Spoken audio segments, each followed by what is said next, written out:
নমস্কার, সবাই কেমন আছেন? নিশ্চয়ই সবাই খুব ভালো আছেন। আমি সুকল্পা আপনাদের জন্য নিয়ে চলে এসেছি আরও একটা ব্লগ। শুভ ষষ্ঠী সবাইকে। এই দেখুন, দুর্গাপুজো তো শুরু হয়ে গেছে আর আমি পঞ্চমী থেকেই আলপনা দিতে শুরু করেছিলাম। এই যে মাকে বসানো হয়েছে, তারপরে আমি এখানে আলপনা দিয়েছি।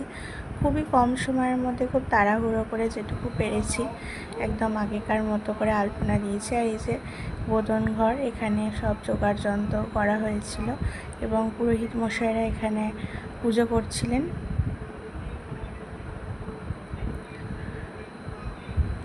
এখানকার ভিডিও আমি আপনাদের দেখাচ্ছি।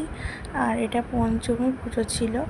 আজ সকালে ষষ্ঠীর সকালে ষষ্ঠীর জোগাড় যন্ত্র করেছি এবং এই যে সকালে ষষ্ঠীর পুজো হচ্ছিল।